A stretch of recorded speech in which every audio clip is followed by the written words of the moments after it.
Christian parenting. Hey Mama, I'm Pamela Hinkleman, certified empty nest coach, and you're listening to the Midlife Mama podcast. This show is for Christian moms navigating the empty nest, learning how to let go with grace, set healthy boundaries, reconnect in marriage, and step confidently into their God-given purpose. Each week, I'll coach you through this season with faith-filled encouragement, honest conversations, and practical tools that you can apply right away to your relationships and your life. If this episode encourages you, I'd be grateful if you leave a quick rating and review. It helps other moms find the support they need. You'll find the link in the show notes. And make sure you're following the podcast. And let's get started. Today's conversation is for the mom carrying a tragic kind of heartbreak, the kind that comes from when there's distance between you and your child and you're not sure how things got there, or if they'll ever be restored.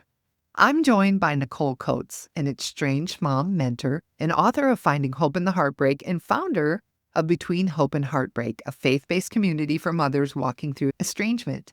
Today, she'll courageously share her personal story of estrangement with her oldest daughter. In this episode, we'll talk about the pain, the confusion, and the deep soul work that happens in a season like this.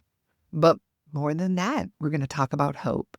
Nicole shares how God met her in the lowest moments, how he began to heal her heart, and why she now feels called to walk alongside other moms navigating estrangement.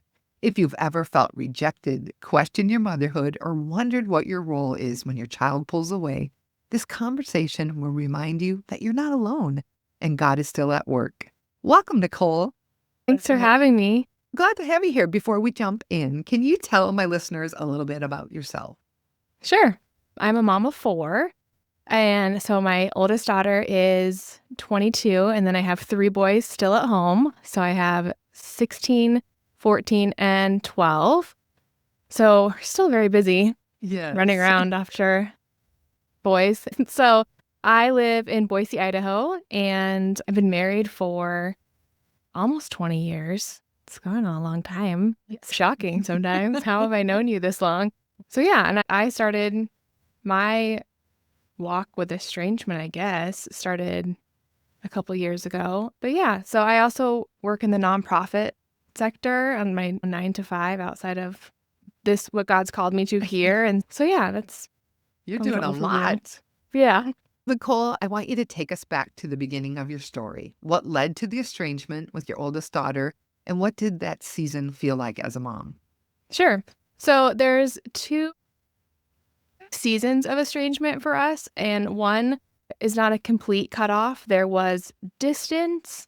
It was the teen years started. They're rough. Teen years are all rough. Everyone can pretty much relate to it, the highs and the lows. They're beautiful, but there's highs and lows. And so when she moved out to go to college, there was a distance that felt more than just spreading her wings and we're learning to be an adult, and felt more intentional and guarded. So we navigated that distance, and our family ended up moving from Boise to Texas, the boys and my husband and I. And it was in that move that we really were able to come back together. We flew her down a couple times, and there was just a reconciliation that kind of happened, and we just jumped back into what you would consider a normal relationship. Okay. I don't like to use the word normal because there's no normal, what you'd expect, or what I expected this season of motherhood to look like. And there was apologies that happened from my husband and I. We got that wrong. You do the best with what you know when you know it as parents, and sometimes that misses the mark, and that's just part of learning. She's our oldest. We're navigating parenthood for the first time. Although we did jump back in, there was conversation that happened of, we missed the mark. We could have gotten that better. We apologize, things like that. And our main focus was that nothing else mattered except for being in relationship with her. And so we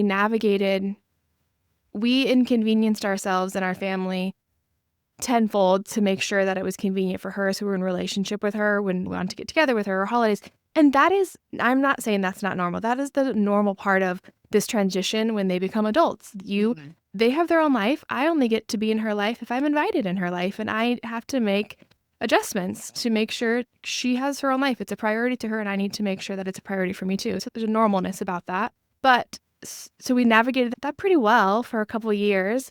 And then last year, that's when our second bout of estrangement, where there has been a full cutoff, has happened.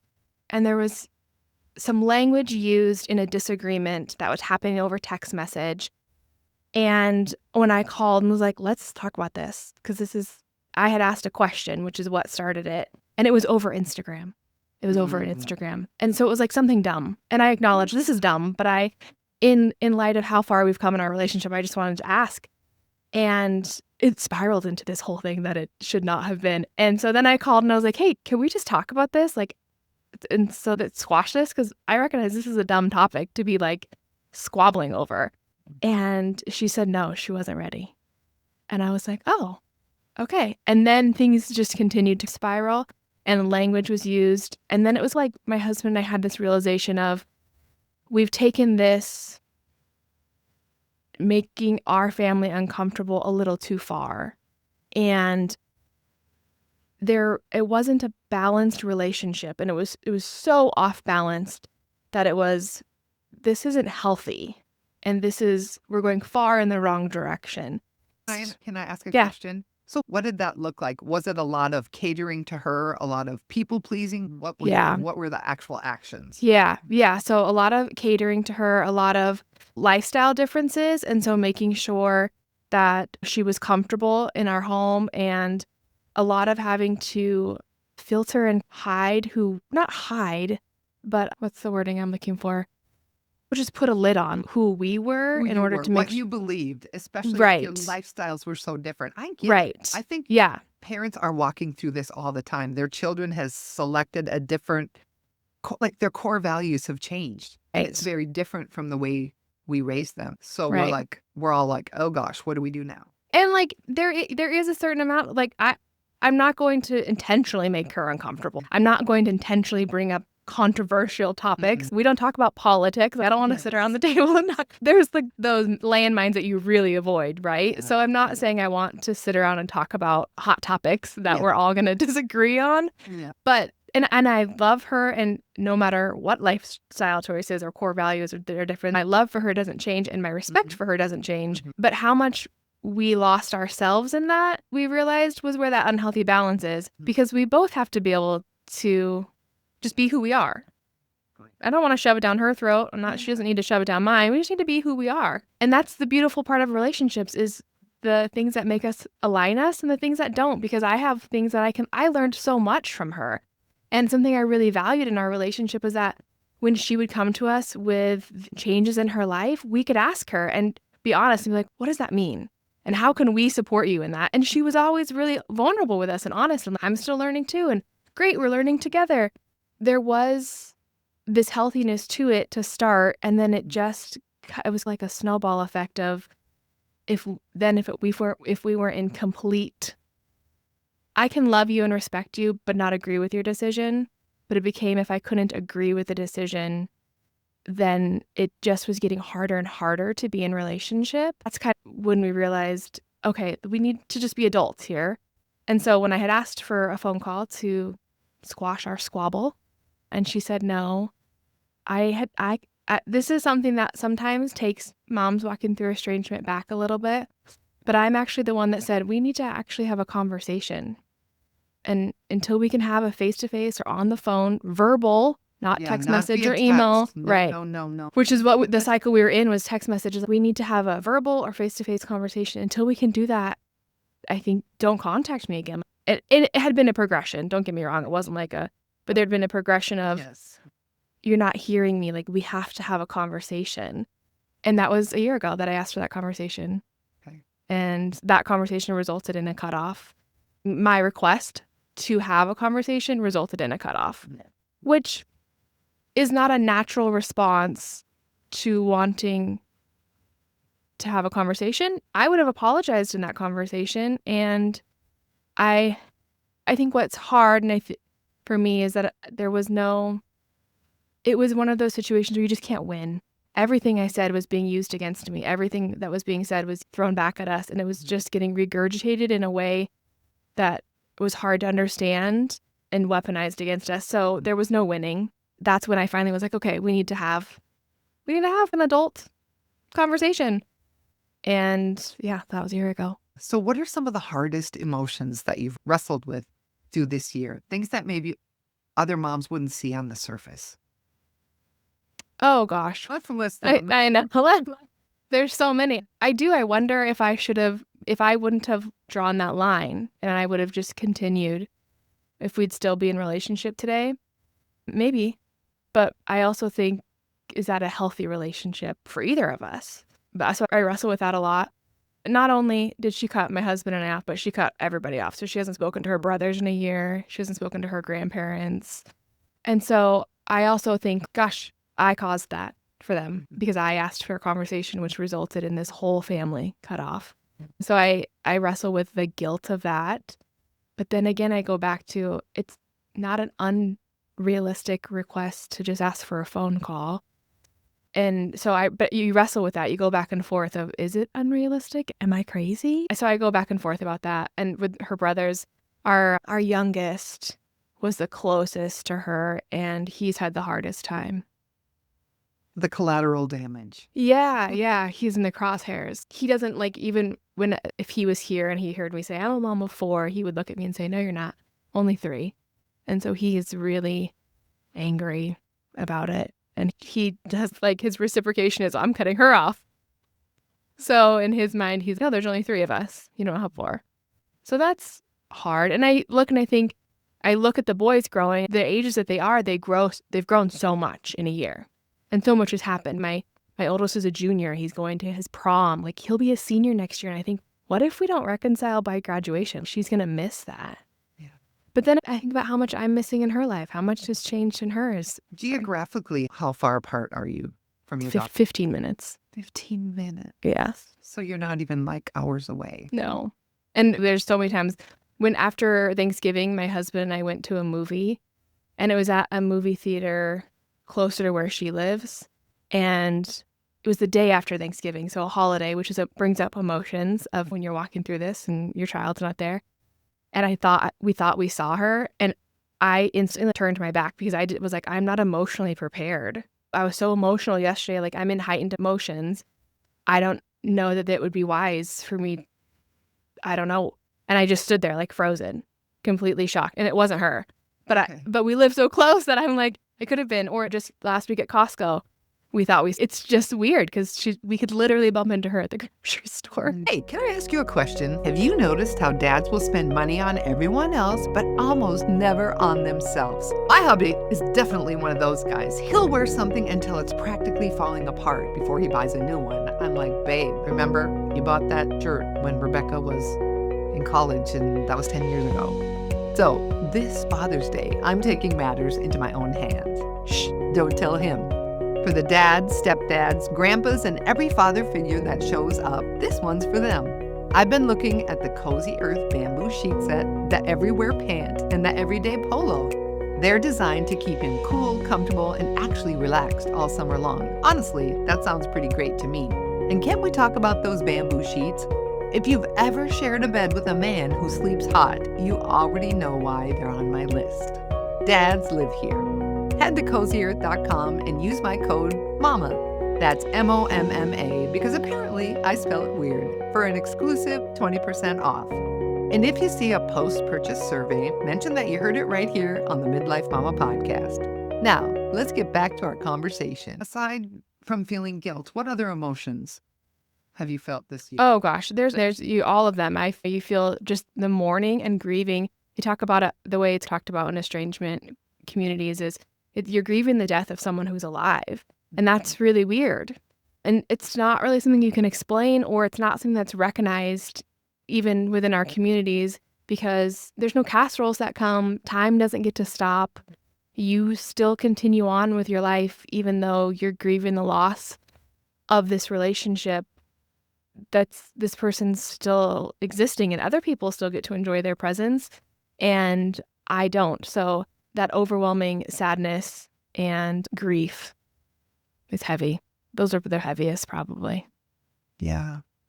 So I want to know, was there a turning point for you spiritually or emotionally where God began to shift your perspective or begin healing in your heart? Because obviously if you're helping others, you yourself have experienced a level of healing.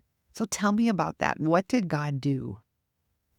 I feel like the Lord really revealed to me that this is, number one, I stood on that stage and dedicated all of my children.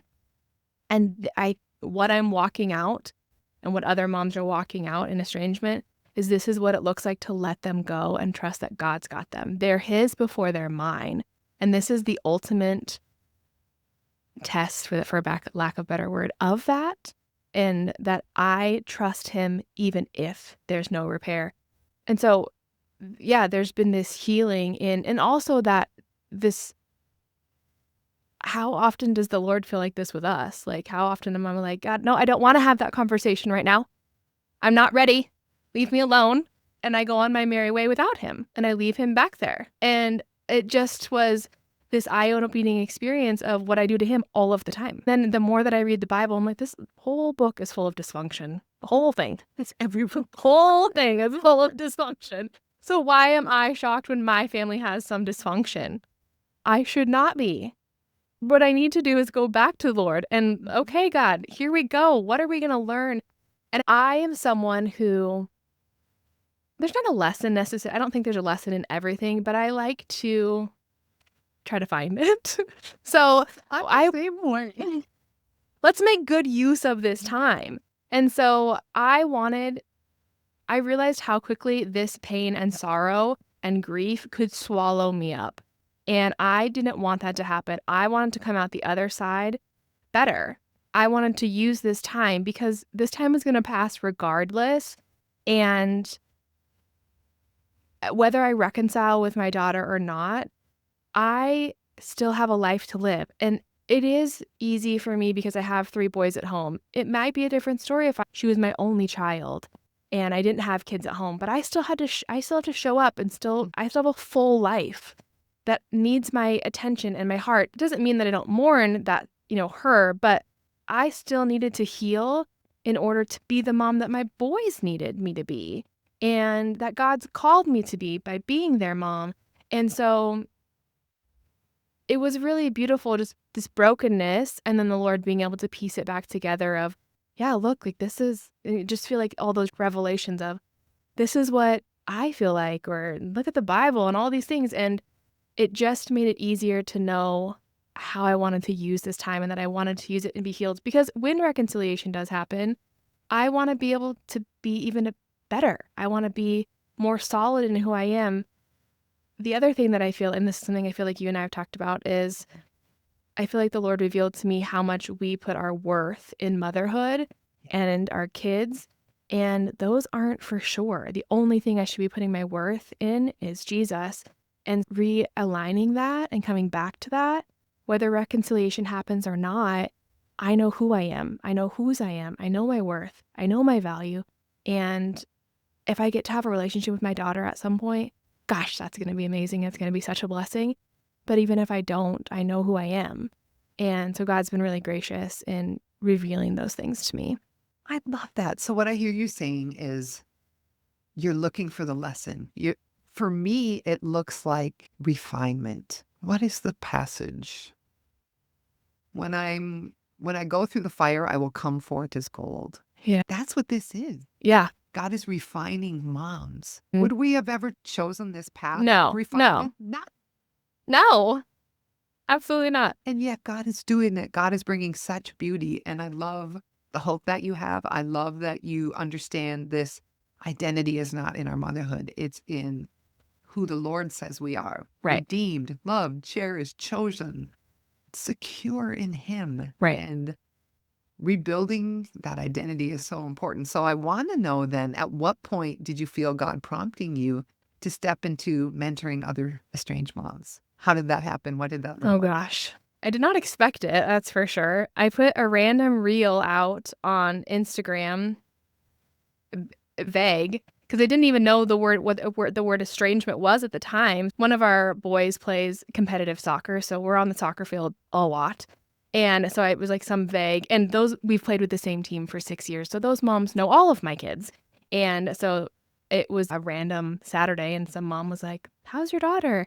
And I just stood there and I thought, gosh, I'm such an open book and vulnerable person that I wanted to just be like, bleh, and word vomit all these things. But also, this is a Saturday. We're enjoying soccer. Like, she doesn't want to hear all of this. And so I just stood there and thought, I'm just going to say she's good, because I'm sure she is. But I have no idea, because I haven't talked to her.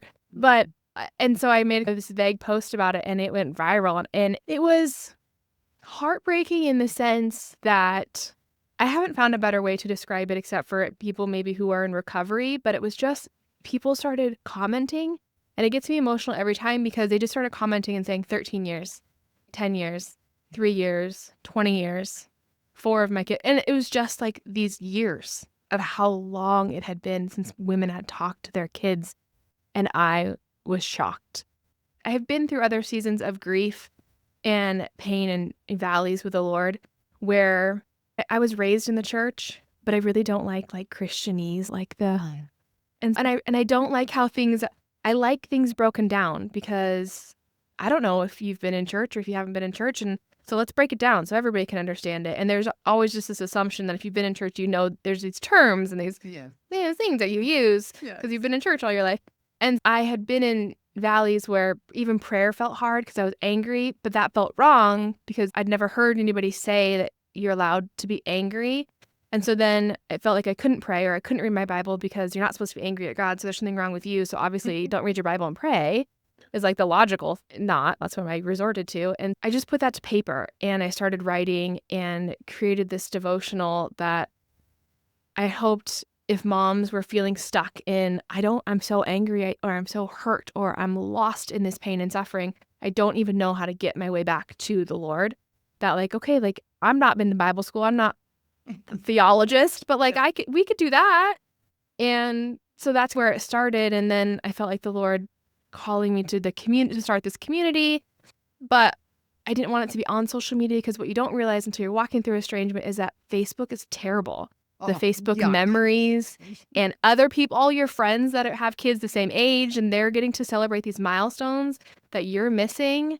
It can be really painful to get on there. And so I didn't want it to be on social media. So I had to figure out how do you do that without it costing $5 million and all these things. And it just, like I said, when you and I first jumped on this call, I do think my vulnerability is a gift. And the Lord has given me that gift and the gift of expressing it in a relatable way and speaking to those feelings because I'm walking to it in a way that women can resonate with. It's totally been terrifying. And my whole theme since I started doing this is, Lord, if I feel like it's like I'm going to throw up because I'm nervous, that's my sign to just say yes. Because I realized through this process how much fear was stopping me from opportunities or because why would he use me? And I just realized through this opportunity that's what is the classic saying? He equips the called, not calls the equipped or something. Yeah, it's true. Pardon the thunderstorm while we're recording. Oh, God, just go on. Go, girls. Just go. You're doing this. I love that. So you created this community so that moms wouldn't feel alone. And I love that. And you know that it resonates. It resonates because it's like an epidemic in our culture. It is just an epidemic. Where we used to have conversations and resolve conflict. Now this generation has just said, nope. We're cutting you off. I hear social media is it's not a place that you can express the complexity of estrangement. And so my comment section is always so full of kids saying, or people saying, kids don't cut parents off for no reason. And every kid has a reason. Yeah. It's just that what used to justify a cutoff was these abuse and a real trauma and true toxicity, all these things. Yeah. And now those words are being weaponized. And what it's created is a culture that can't sit in the discomfort of just having a hard conversation and recognizing the value that relationships are hard and messy, every single one. But they're important and valuable. And I value that person that I'm willing to engage in a hard conversation and the messiness because I want to be in a relationship with you because you matter to me. And there's been this shift in that ability to sit in the discomfort of those conversations that's really evident among moms walking through estrangement. So for the mom listening right now who feels rejected, confused, or heartbroken over estrangement, what would you want her to know about God's presence and her role as a mom in this season? Oh, He's so gracious to you, and He will meet you in that pain. If He feels far, He's not far. It's sometimes He's quiet, but you search for Him. Don't stop searching for Him because He's there and He's waiting, and He's so good. Oh, He's so good, and He will heal those wounds, because even if your kid comes back, I'm trying to change my vocabulary. When your child comes back and you have reconciliation, that doesn't necessarily heal everything. You need the Lord to come alongside you, and you need healing specifically from the Lord. There's nothing on earth that will compare. Yes, there might need to be amends made, but there's still, because of how He knit us together as mothers and the way that our hearts are made, we need healing from our Father in order to enter into the relationship with our kids in a healthy manner.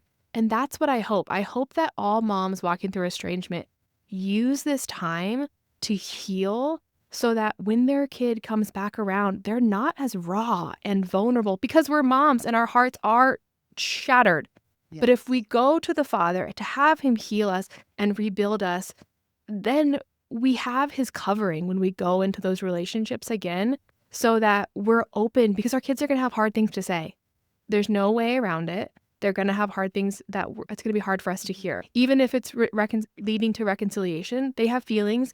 This didn't happen for no reason, in the sense that there's been a disconnect. So there's going to be hard feelings. You have to be prepared to hear those. And if you don't do the work in the waiting, you're not prepared for that. You're not setting yourself up for when that reconciliation happens. So use this time well to heal. Yes. Use this time well to heal. That's what it's for. That's Right. what it's for. And the Lord is so for you, Mama. He is so for you. Yes. He wants you to just snuggle in close. And I with all wonder, your anger. yes, and that's fair too. It's to bring all of your feelings. Don't try to hide any of it. Don't sugarcoat any of it. He knows where you're at.